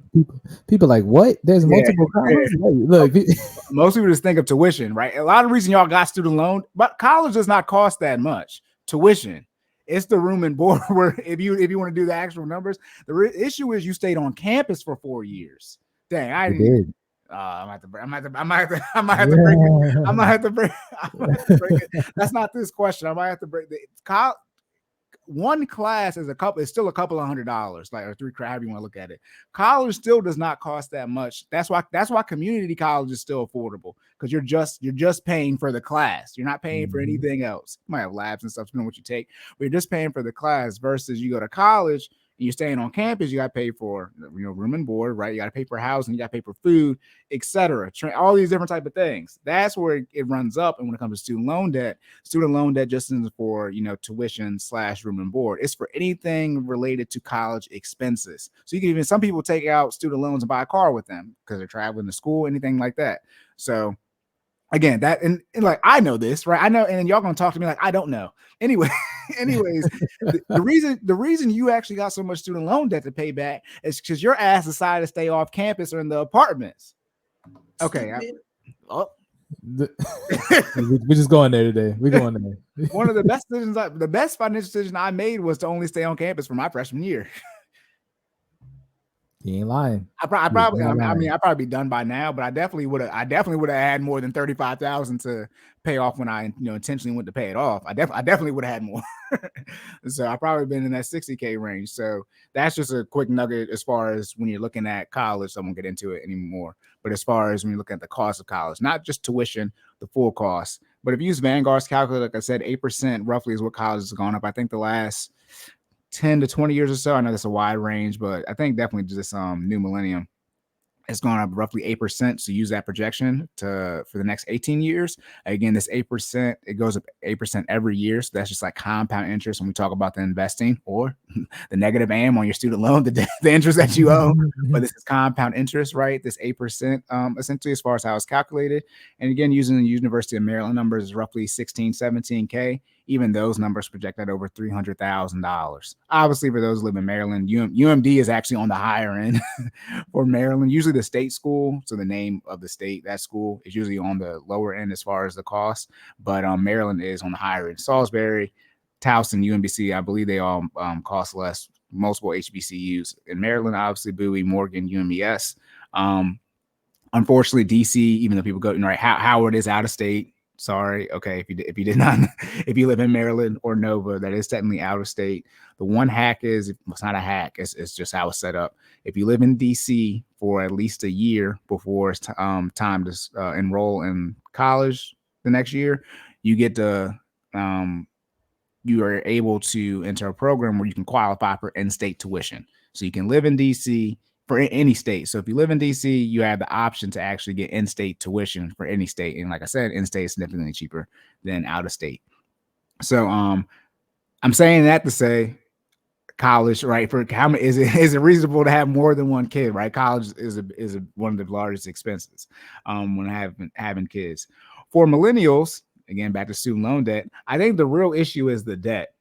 We're not able to start putting money into other avenues from a timeline. I mean, again, people are gonna be mad. The kids got to show up. The kids got to show up at some point in time, right? I mean, in college is 18 years. Okay, for most millennials, most of us, our kids are gonna, the oldest at least, is gonna start college before the year 2050. I mean, again, I can't do the math real quick in my head, but millennial women's is 1996. That's the youngest a millennial can be. So plus 35, right? So 2031, right? That's 35 years from 1996. 35 is geriatric pregnancy for women. So 2031 plus 18 is 2049. Boom, look, I did it. So 2050. I'm just saying. God said, all right, is by the end of the 2040s, early 2050s is when the oldest kid, at least for millennials, is going to be in college, right? You run that map out, it's going to be a couple $100,000 with the current projections and the current numbers that we have at hand.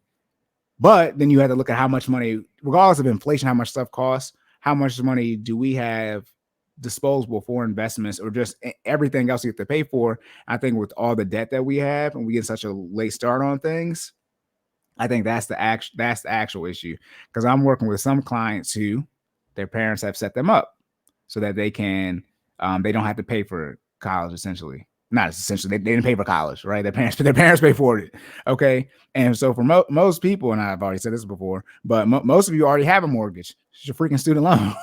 Okay?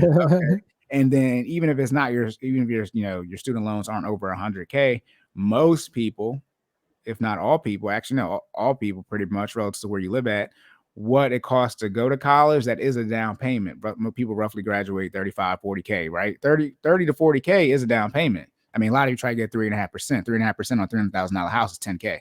3 times 3 is 9. So most people have 3 times what the general down payment average house price is, roughly 250K in the United States. You know what I mean? Like all the numbers, okay, are on the side where roughly how much it costs to go to college that people are graduating with as far as student loan debt is roughly 3 times. Even the average college tuition is 10K, like across the nation, it's 10K.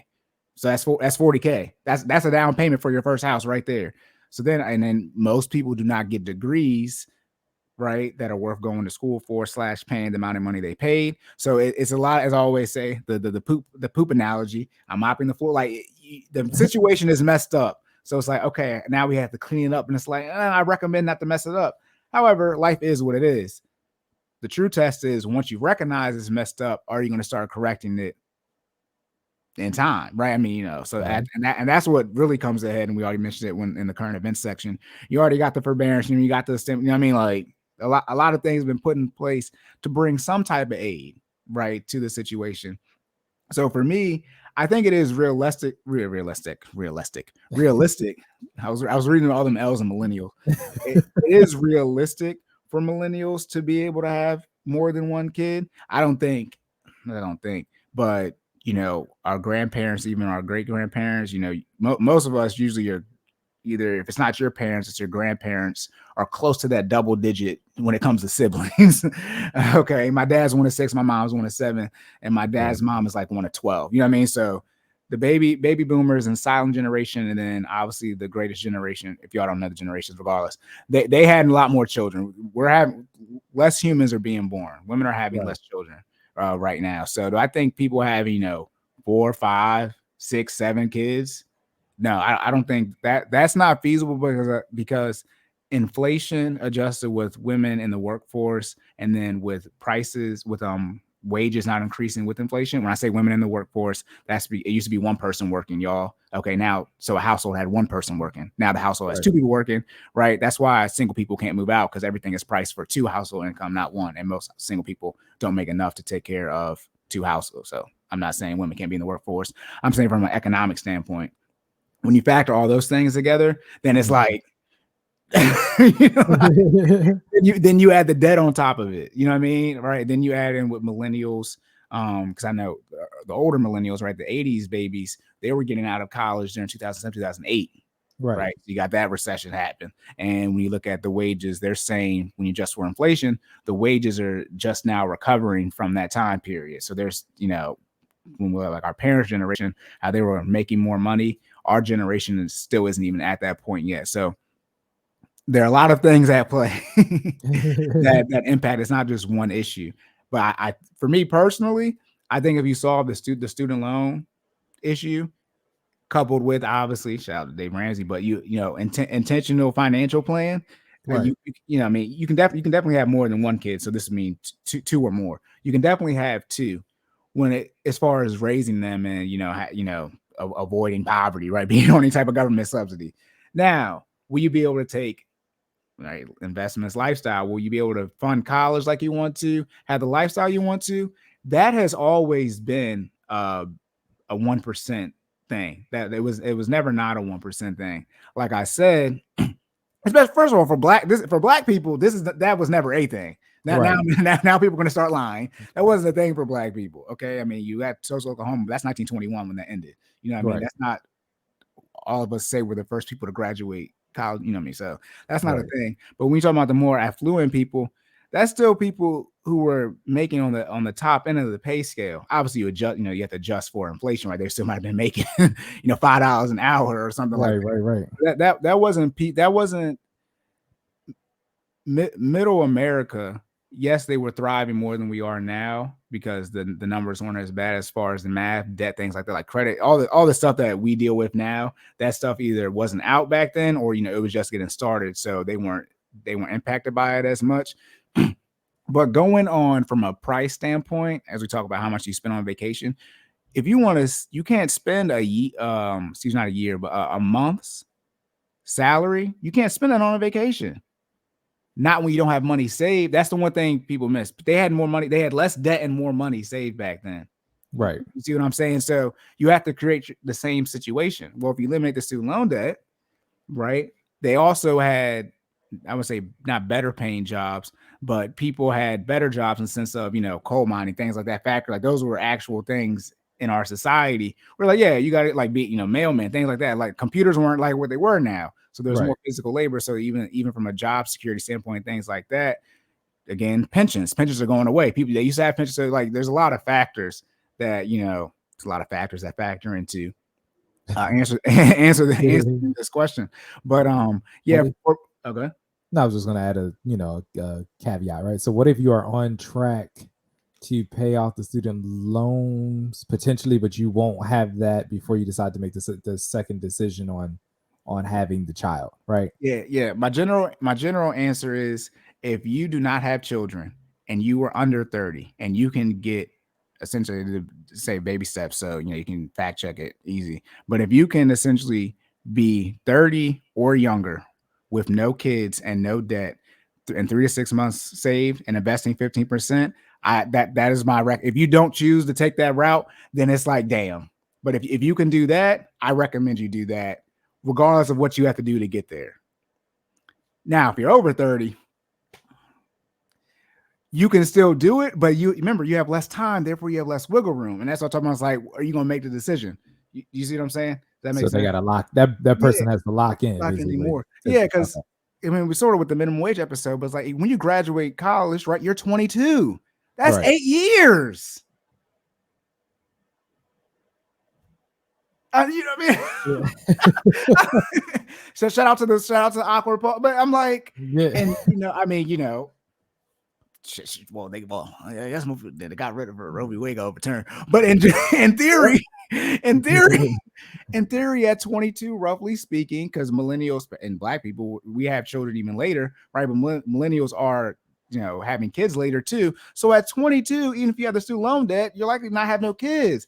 And what you don't want to do at 22, understood. We were there and we didn't do this, but we didn't have this information. Okay. Once I got access to the information, it changed, by the way. But at 22, you're still, and it's like you're likely still living at home, even if you do have to kick out some money. It's not as much as we're talking about money. We're talking about math here. Back to the math. Like from a math standpoint, is still going to be cheaper for you to stay at home. Not cheaper, but cost less for you to stay at home. So you can be paying off your debt faster than moving out. However, you know what you want to do, get the car, right? You can, banking experience here, but you can get a loan with just off the strength of your job offer. You can get your car loan without you don't even have to get paid yet. They'll give you a loan with your job offer. You know what I mean? So like, it's set up. You just get the debt, right? And then you obviously have the 6 months after you graduate, your student loans start back up. Probably still got not a whole bunch from a dollar amount standpoint. We got credit card debt from college, like a lot of us, right? Because you had no money. You know what I mean? Then you got the student loan starting up, and you got the car loan, and boom, now you got to go on vacation, you got your first job. Now you blowing money. I'm just saying, I don't recommend you do that. And now they're wealth conscious as early as possible. Correct. Yeah. And now due to the internet, and we talking about the younger generation, they had it their whole life. Like Gen Z, they have no excuse. Gen Alpha, which is your son's generation, but I think 2015 and after, right? Gen Alpha has no excuse. If Gen Alpha fails, it's on them. It's on them and their parents who are millennials. It's on them. Yeah. You said my son. I'm sorry. That still sounds surreal. Jakai, you listen to this. Yeah. Whenever you listen to this, bro? Whenever you get to this episode, right?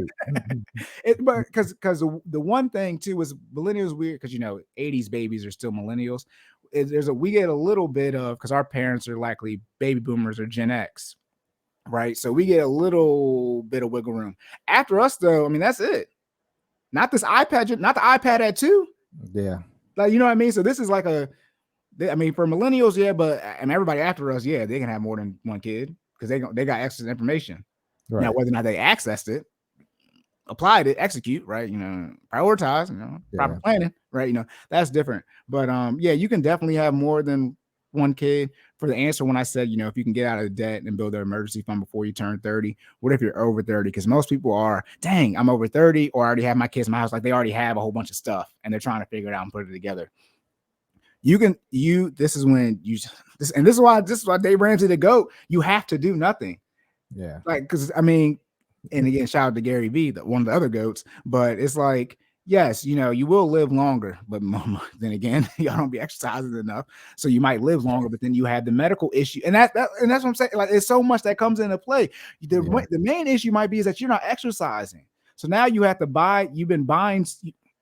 Yeah. You've been growing in size for the last 10 years post puberty. So you keep buying clothes. Like, no offense. If you don't know me, I'm not tall. However, I've been the same size, I guess, probably my sophomore, junior year, roughly speaking. I haven't needed to buy clothes since I was like 15, 16. And so a lot of if you know me as well, I got a whole bunch of North Faces. I still have all of them. Now, some of them, they've been worn, but as far as like a fitting standpoint and the actual purpose utility of, do they keep me warm, etc., they still work.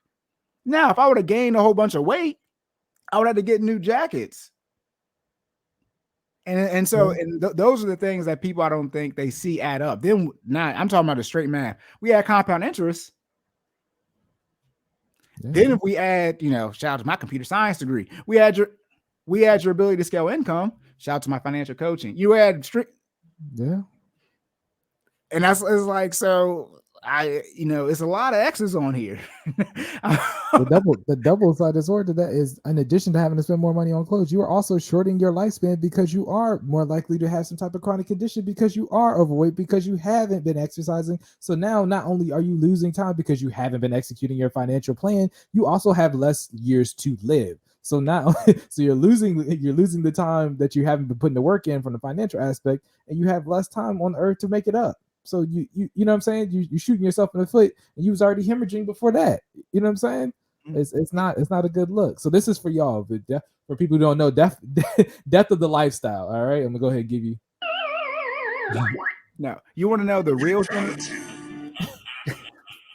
All right, that's your lifestyle. It just died on the middle of this podcast. All right, you gotta lock it down. Yeah, and you want to know the real wealth hack? And everybody knows this because it's a phrase.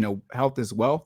That is it. Live longer, and obviously you can't control. You can get diseases without anything. Any fault of yours, but live as long as you can and do everything you can from a health standpoint to hope you don't get any chronic diseases. That is how you actually build true wealth. Because when talking about this investing stuff, we're usually running 40 numbers, 25 to 65. But if you live to be 100, Corey's goal, that's another 35 years. If you set yourself up to where you're not you don't have any chronic conditions, or you can pay for your chronic conditions, right? Because you're not likely to have medical issues when you get older, obviously, right?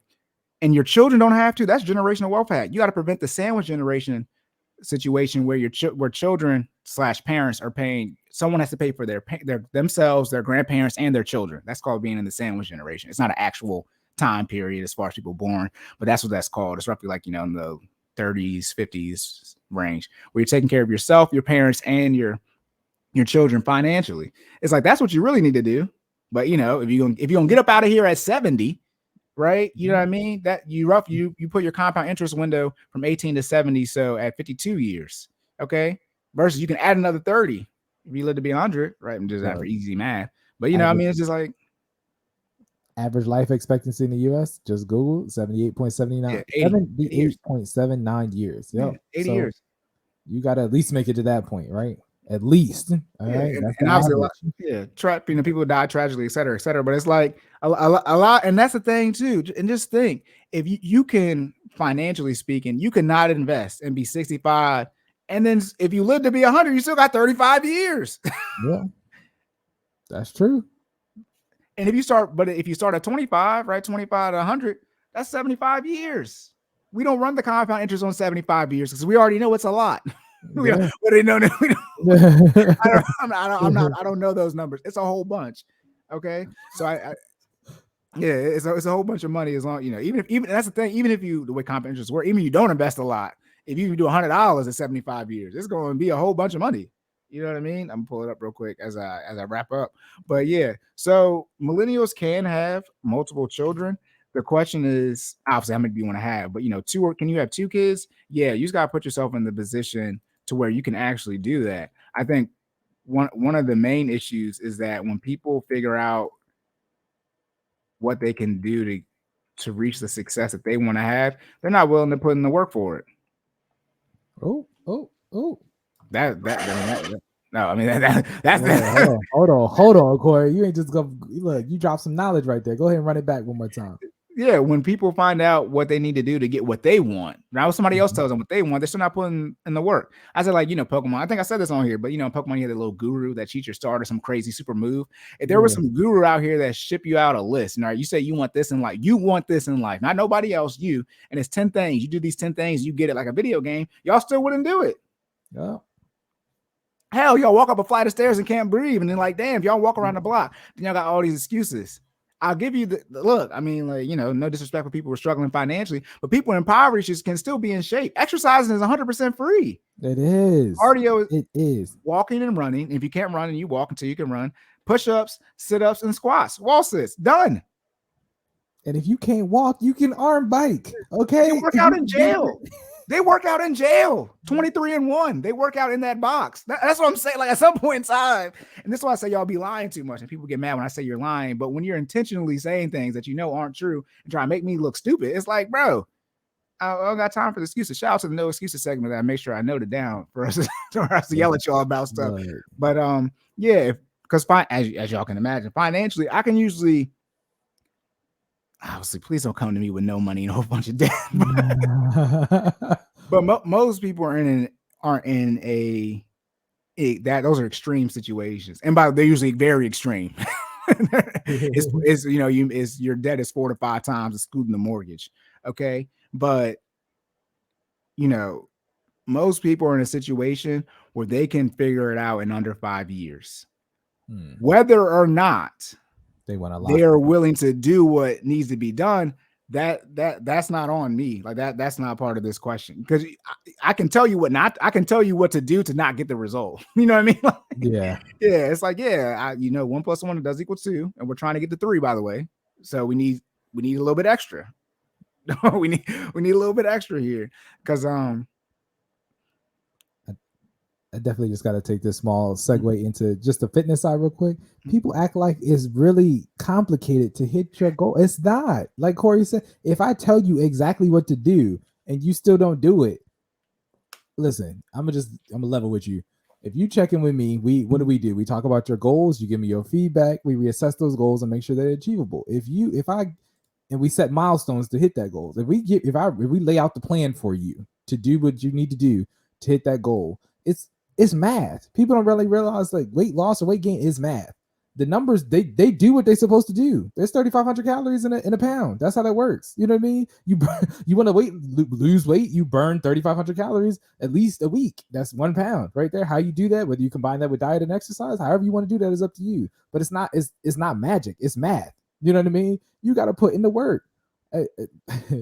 Shout out to I'm gonna leave this person anonymous, but shout out to somebody, talking to me like, man, you and your wife, y'all get it in, y'all still in shape. You know what I mean? How does that work? And they want this magic elongated answer. And it's like, no, we just eat less and we work out more. You know what I mean? We eat what we need to eat, you know what I mean? And we work out more. And it's like, well, I've been doing this and I'm on this diet and this specialty fad diet. No, you're not listening. We eat less and we work out more. We create the caloric deficit that we need to create, and we do it as a sustainable, healthy lifestyle habit. So now we're locked in. So it's just something we do every day. This isn't something I'm doing for a week and I'm going to stop. I do this daily. We live this daily. Cory with the finances, he lives this daily. We in these streets with this, yo. If I could get in here and be like, yeah, we in these streets with it. Okay, I gotta find the sound effect for that. We got the gun. We got the line. We got it. Oh, hold on. We in these streets, okay? All right, look. Just a knock. I just need the knock. Look, we in these streets with it. All right, it's not magic. It's discipline, realizing what needs to be done and doing that. I told this specific person they had to stop drinking alcohol and they didn't want to listen. Alcohol is the easiest thing to cut out. Okay, I know I'm sorry. I'm gonna give you. Go ahead. 1 minute. Look, alcohol is the easiest thing to cut out for my listeners that are debating whether they want to start their fitness journey or not. It's the easiest thing you can cut out to start your caloric deficit. All right, if you're on a weight loss journey and you want to create a caloric deficit, I challenge you to not drink for at least 14 days, and I guarantee you don't gotta do nothing else different. Stop drinking alcohol. You know what I mean? And I guarantee you will see results on the scale. Let me know if that doesn't work, because there's no way. It's empty calories. There's nothing nutritious about alcohol at all. It's all sugar, carbs. You know what I mean? But alcohol is literally poison. Your body does not produce it. You cannot. You know what I mean? You literally have to take alcohol into your kidneys and filter it out, so you can then, you know what I mean, get rid of it either through sweat or urine. That's how that works. It's not made for you. You know what I mean? You're literally, digesting something that's not supposed to be in your body. So I challenge you to cut it out for 14 days, and I guarantee you that will create a caloric deficit where you can see results. You can't tell me in 14 days you're not capable of losing 3,500 calories if you drink a lot and you stop drinking. I promise you it'll work. Okay. If it doesn't, I'm going to send you this link for the next podcast, and you can come on here and tell me what you did, and we're going to debate your caloric deficit live. All right. I'm sorry, Cory. I'm done. Back over to you. Nah. So yeah, I was gonna say. So and this is for millennials, right? So I shouldn't maybe talk about the other people, but millennial age range is roughly 25 to 40 right now, right? That's roughly the range. Not 1981 to 1996 is 26 to 41. If you're 26, 4 years. Some of you might be turning. Yeah, you might already turn 26, so you might be under 4 years. So you might be 25 still. Late birthday like me. But 4 years is hard. And by say hard, I mean your income has to be screwed, not your debt, your income. Because most people don't have $500,000 of student loan debt and make 40K. Most people don't have 10 times their debt. But I mean, if you're just in the regular situation where you got, you're less than 6 figures and you're making, in that 40 to 75K range, roughly speaking, you're making anywhere from $2,000 to $4,000 a month. You can do it. The question is, are you going to want to? But and again, as you and your wife are experiencing now, then like the next grind starts. You have to keep grinding. Mm-hmm. However, as I've already said this before too. Now we're talking about generational wealth. It's not my fault. I mean, I'm just saying what it is. You have to build the wealth. If you don't have generational wealth, then you have to build it. And so the building process is different. That's what I'm saying. Like as I said, y'all want to be Martin and Jaden. You want to be Martin Luther King and Jaden Smith. You can't benefit from the stuff that you do. All right. The slaves didn't benefit from being free. That's what we benefited from. Right. Martin Luther King didn't benefit from civil rights. Yeah. So you don't get the benefit from being a trust fund baby because there is no trust fund for you. Right.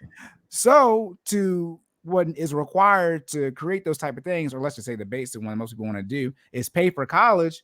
That is not easy. That takes a lot of stuff. And then when you look now that, as for those you don't know, you can open up a 529 before your child is even born. But when you hear people talking about their grandkids, I mean, their grandparents pay for their college, it's like, yeah, grandparents usually make more money since they're older than your parents, right? Older you are, the more money you make. But if I can open up a 529 for my grandkid, yeah, well, I'm gonna pay for him to go to school or exactly. her. I mean, however, if you want to do that, if you want to be the grandparent that pays for their grandchild to go to college, what do you have to do? You gotta put in that work. You gotta put in. This is why it gets confusing. At least on the health side, you can say you have some type of health issue. This is just straight math. It's straight math, compound interest, which is math, but in tax code. That's it. There's nothing else. Okay. So outside of the significant changes that can occur in the tax code, because they can make what they want to make, it's just the math. $1,000 towards your debt a month. That's $12,000. You got 36K. See you in about 3.5 years. Why is this hard? Then you don't want to do that. And shout out to all the other people who create different type of financial plans so that you can still have some type of lifestyle, etc. I think that's stupid as hell, and I don't care. Why would I want you to struggle longer financially? There are different type of levels in your financial journey, as far as like, stability, freedom, all these different type of words, and people place them how they want to place them. But a lot of the issue is, it's not even we trying to get you to have money. I'm just trying to make it so after you pay your bills and you get to the end of the month, you still got some money. That's where a lot of y'all need to get to.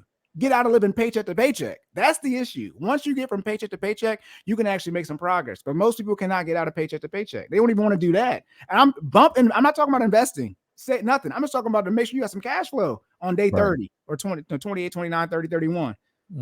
Get out of paycheck to paycheck. Then come talk to me. No, Corey, I don't want to do what it takes to get out of paycheck to paycheck ASAP. Okay. And then I didn't even talk about all the worldly things that happen. Damn, these student loans and these freaking $15 minimum wage. Then they got rid of abortion. It's a lot of problems out here. It's a lot of problems. Okay. Then you got to be well versed in stuff. Shout out to cryptocurrency that wasn't here 20 years ago. I'm just saying, it'd be so much stuff. And if you aren't paying attention, you're just getting used to stuff. Technology, things are moving even faster now than they used to. So I can only imagine we're going to be at in 20 years. But it's like, good God, like you're not even, you're behind for whatever reason. But man, if you're not trying to, like, one of the reasons I put so much pressure on people is because there's stuff that is out of our control. Y'all, there are people who are so smart, they're saying bump Earth technology. I'm thinking about space. They say, I don't care about developing on Earth no more. I'm in space right now. Shout out to the Space Force that just got invented. If y'all see that, random interjection. Have you ever seen a commercial for the Space Force? I've yet to see. I've seen a commercial for a lot of the military branches. I have not seen a Space Force. Like this, I saw people talking about this on YouTube, and people started dropping from the stream. So I'm like, so I'm gonna leave it at that. I'll talk to you all. Okay, all right, bet. People started mentioning it, and then he dropped it out. But it's one of them things where you just like, okay. But no, yeah, it's there are so many other things outside of your control, and so you usually can only control about at best 1% of things. You're talking about everything that happens, right? I mean, you can't control the war in Ukraine, right? I mean, that's you just woke up and that was happening, but that impacts your life. It does, right? Directly, not even indirectly. It impacts your life directly, right? You know what I mean? So, and people who study the economy, recessions do come and go. Like, there are a lot of these things, and if you're not able to get ahead of the curve, so where the negative things don't impact you as much or truly at all, you got to do that. I mean, the joke is, I always ask people, if you're in a race and you pass the person right in second place, what place are you in? People usually say first. No, you're in second place. Okay. Okay. However, the way speed works is if somebody is in front of you running 10 miles an hour, you can't be behind them and run 10 miles an hour and pass them. You have to run faster than they are moving. Okay, so extrapolate that to life. You're the curve of life that screws people. Okay, you're behind it. Okay, so it's about to lap you and hit you again.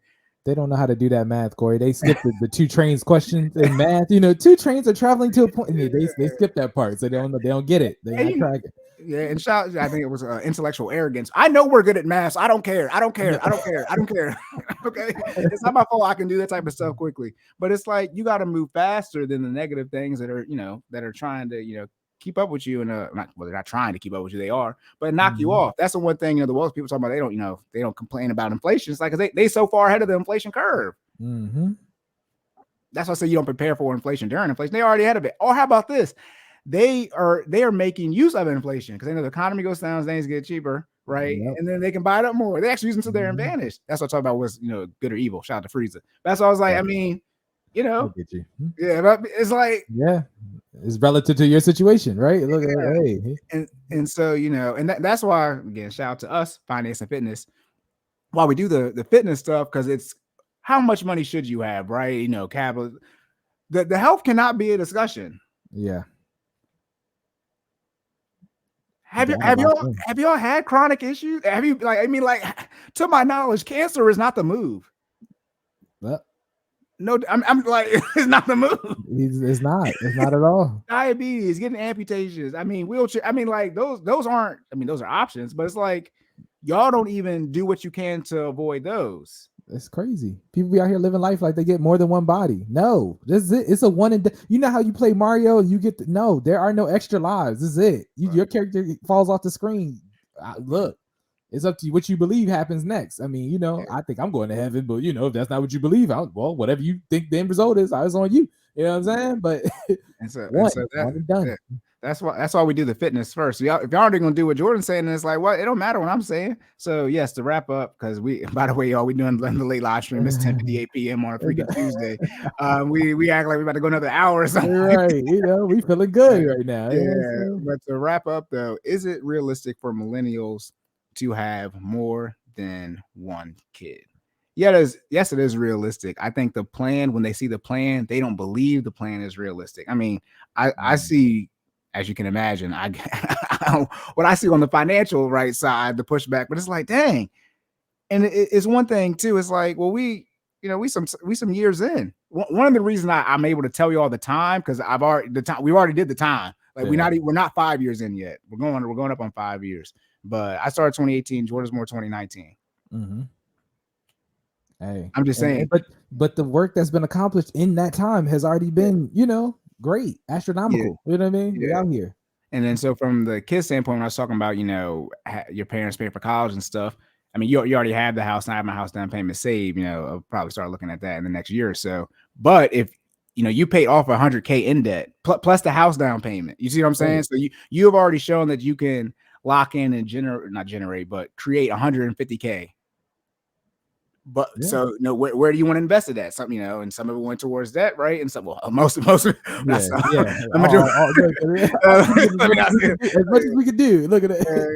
A lot of that went towards that, but then some went towards the house. But obviously, you can see if you didn't have to put the money towards the debt, right? Or you could have put it towards, should I say, not towards debt for some of the house where mortgage is debt, but you could have put it to something that's actually going to build you wealth, right? That you can use later down the line. And you can see how you're in a better position. Or how about this? We talked. You could have put $100K in the college. Listen, you've been done, wrapped up. You can do that in roughly 2 years. You definitely be done now. You see what I'm saying? So you can definitely do it. Obviously, you guys, your income is significantly above the average, right? So again, obviously that's a significant caveat. But again, to wrap up too, right? The income. To wrap up about the income. Obviously, even if you do adjust for where you're at, as we go through the next decade or two, I highly recommend if your household income. Let me do averages for the whole country. Mm-hmm. It's gotta be, because people more money gonna kill me when I'm saying. I'm trying to get a happy medium with the numbers. It's anywhere between 75 to 100K per kid. National average. So obviously you adjust that for where you're at. So if you have 2 kids, you bare minimum is 200K gross. 150 to 200K. Sorry for the next 20. For the next 20 years. Because one thing too, and obviously I have to run these inflation numbers, but there's no way whatever stuff we were getting growing up, there's no way inflation is properly adjusted for that for iPads and cell phones. There's no way. I don't believe we were getting $1,000 purchases. I mean, people have iPhones in elementary school. I don't think we had that. I know I didn't. So that should be interesting. Jordan's on mute, so I'm not sure what he's doing, but I'm ready to wrap up. So guys, I don't know. He put something in the private chat. Oh, My he said bad. Wi-Fi's cutting out. Oh, Yeah, okay. I had lost y'all for a minute. I'm back now. Oh, he's back. Okay. Did you hear what I Yeah. said? Part of it. Okay, I was saying roughly 75 to 100K per kid, Yeah. national average. Okay, yeah. And I Okay. was saying, did you hear what I said about the toys they had? No, that No, part I okay. So I was, they have iPads and stuff right now. Kids have iPhones in elementary school. didn't. I don't think that's properly adjusted for inflation. Like, or I don't believe we were getting that type of stuff, whatever the numbers No. are. They got you spending more money too. I don't know what the iPad was for a 2-year-old in 1995. I guarantee I did not have it. Schoolhouse That's no Rock. disrespect to my parents, but Look, that's what it was. Schoolhouse Rock. Conjunction. Look, it was free on TV. Everybody else doesn't have iPad, but they have tablets, which obviously Yeah. relative. You can get obviously cheap tablets, but y'all,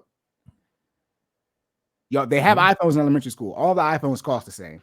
Yeah. You can get discounted once, but so I think there are a lot of other factors. But yeah, from an income standpoint, by 2025, and this is before the recession numbers come out, but if you're looking to have children, you should be on a significant race to a minimum of 150. And I'm being nice with this. I'm being nice with the one. I'm trying to set a realistic number. Unrealistic, really. That's what we're calling it. the general number is roughly the average home price of essentially, if you have a mortgage, that's how much money you need to make. That's the short answer.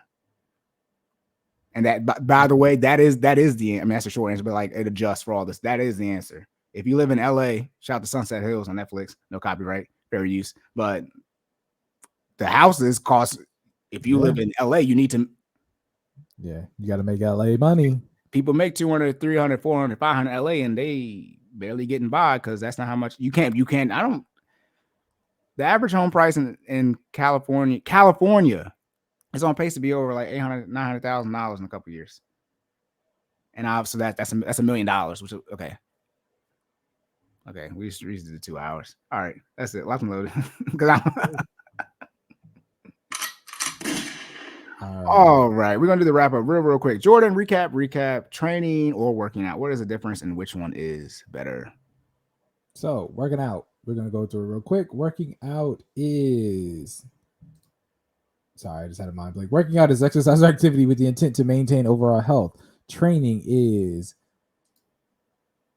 molding your body for a specific purpose through exercise or diet. All right, which one is better? Training is better because you technically have a goal. You are more likely to burn more calories within the time of your training session. Requires pre-planning, but you are more efficient during that time. And usually you get the results faster because you are working the necessary muscle groups or doing the necessary workouts to hit said goals. All right. There's nothing wrong with working out because, again, most of y'all aren't doing anything. So please do something. So work out or train. But if you're going to ask your trainer which one is better, the trainer is going to recommend training. All right. Corey. Is it realistic? Oh, you got it. My bad. I forgot. What got the admin privileges? So right. I was trying to switch it for your question. I was like, dang, it switched already. You good. I got you. Is it realistic for millennials to have more than one kid? Yes, it is realistic. What is unrealistic is the expectations y'all expect to get out of life with the work you're putting in. God dang, the boy is crazy. The boy is crazy. I'm glad I got this recorded because I don't know what I just said. The freestyle. Anyways. Yes, it is realistic. Obviously the millennial age range is roughly 26 to 41. Obviously the 80s babies, if y'all haven't gotten started, y'all 80s babies probably already have the mortgage and the kids. So they've already done it. So the question is, can you reach some type of, financial stability, progression, whatever? Yes, the question is, y'all gonna be willing to put in the work to get it done. That's what it always comes down to. I do believe it can be done for 2 or more kids. You just have to recognize what it takes. And it's your, here we go. Let me do 1 minute. It's your kids. So you're looking at me and telling me the life that you want to provide for your kids. If you want to provide it so bad, the explanation has to occur of why you don't want to put in the work to get it done. Well, conversation's over. All right. Locked and loaded. Thank you now, for Jordan. listening, y'all. Oh yeah, right. say Jordan. Where I was just gonna say before we get into that, we just gonna make sure you say like, share, subscribe, comment, rate, review. Okay, Cordan in full effect on YouTube. Check us out on Apple Podcasts, Google Podcasts. I mean, if you made it this far, you clearly know where to find us. But in case you don't, Apple Podcasts, Google Podcasts, Spotify, any major podcast listening platform. We appreciate you taking the time to check this out. Please drop us in a group chat if you know anything controversial. We like all the smoke. Okay, share us with your friends. If you have questions, comments, finance, fitness, or anything in between, current event, you just want to chat it up with us, go ahead and shoot it to us. All right. Now, how would they do that, Corey? They need to find you, and they need to get on a budget so they can make sure they can provide that generational wealth for both of their kids. Where can they find you at? Yes, you millennials, y'all need to tap in, or if you're not a millennial, regardless. Sideline_Cory. That's Twitter, Instagram, and TikTok. On Twitter and Instagram, my pricing is there on the link tree. $50 for one session a month, $100 for one 1 hour meeting a week. Okay, all the meetings are 1 hour. Okay, up to one 1 hour meeting. Well, it's on there. It's tricky with the 1 hour at the end of the day. Okay, now, Jordan. Yes, sir. If people want to know the difference between training and workout, or if they want to be able to work out, but still it could be considered training because they have a trainer like me, what can they do? You can check me out at Stop Stalling J. That's STOPSTALLINGJAY on Twitter, Instagram, and what's the other one? TikTok. Thank you. TikTok, y'all. I am on TikTok. Check me out. Finally, business page, FinallyFit06. That's FINALLFIT06. That is YouTube, Facebook, and Instagram. Our website is finallyfit.live. That's finallyfit.live, where you can check us out. You can purchase a monthly subscription, which will get you 2 workouts a week, Monday and Wednesday at 6 p.m. And also a monthly check-in where you can check in with us. Check in with us. Set your goal. Set your milestones, and we make sure that you do what you need to do to hit those milestones. All right.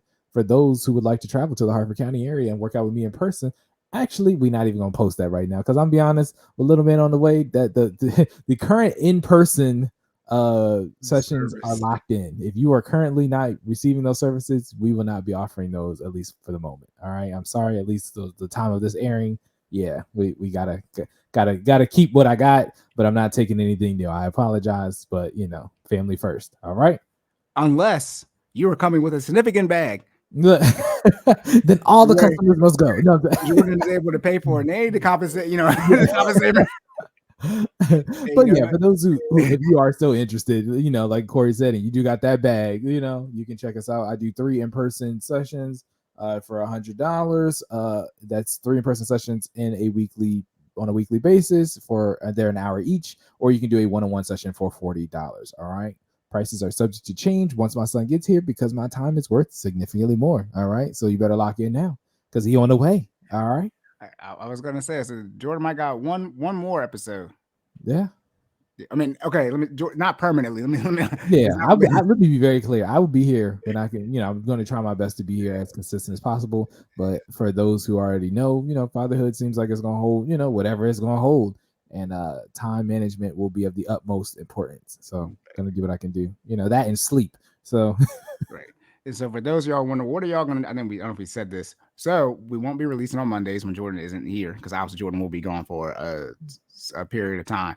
I will be dropped. And for those, if you're upset, if you do not, if you don't like me, well, tough luck. We'll be doing. It'll either be. I haven't decided either. I think I'm gonna do Wealth Wednesdays because fitness, fitness Fridays. I could do financial Friday. You know what I mean? Like yeah. You got options. It'll probably be Wealth Wednesday. So hopefully, Jordan won't be here, so we'll definitely see that it's my fault when we run overtime. God. But they're going to be essentially the same thing, but it's going to be like explaining things very in depth. So like a 401k, IRA, Roth IRA, things like that. So that's what we'll be doing. We'll be doing it now. We can do virtually, but obviously we need to compensate for the fact that Jordan will be gone a couple of days for some weeks because Mondays is for the finance and fitness. That is the main one. So it'll probably be Wednesdays, dropping the same time early in the morning or whenever I get them up. But that's what you guys can expect. Probably most of August. Jordan's saying he's trying to, but what's going to happen is he's going to have a little bit of energy. Then he's going to run out of all that energy, and then he's going to be gone for September. Probably. It's about 2 or 3 months. Our friends did already. Remember that he was on the meeting. but then he And was then going they weren't. Yeah, and then they weren't. So Yeah, you know, I'm gonna preface it as I'm going to do the best that I can. Okay, you know, I try to have a schedule and stick to it, but kids are, what are they? Big schedule disruptors. All right, so Yeah. we're gonna see what happens. So yeah, but yep. So for those of you, and put like this, let me know. Yeah, put like, you know, are we gonna start having people come on? Jordan's gonna come back. It's like, yeah, to make a new channel, bro. We got